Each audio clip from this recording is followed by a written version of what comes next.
This week's Labour betrayal is to the WASPy women. Has any government in our history ever been elected on a more dishonest prospectus than this one led by Keir Starmer? Even I have been shocked by the sheer volume of solemn promises that Labour made before the election that they have shamelessly broken now in government, and they don't appear to have any remorse for it at all. For socialists it would appear that the end justifies the means, and if they had to lie through their teeth to win the election then so be it.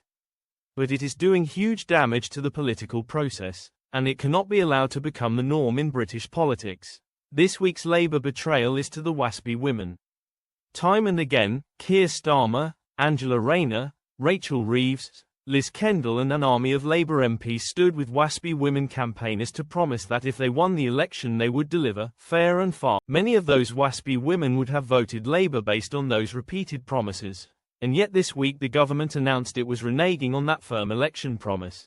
Now as it happens, and having been around the block many times on this issue, it was never going to be possible for any government to agree to pay £10 billion compensation to the WASP. No government would ask current taxpayers, who are due to retire at 67 at the earliest, to pay compensation to women for not being able to retire at 60.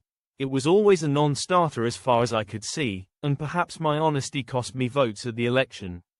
If that was the case, then so be it. Surely it is better to be honest and lose votes than to hoover up votes on a lie.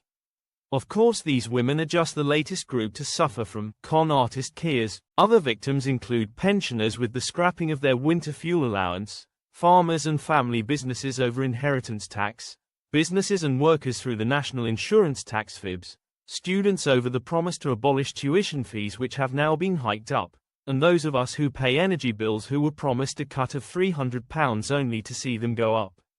The charge sheet of double-crossing is endless, and they have only been in power for 5 months.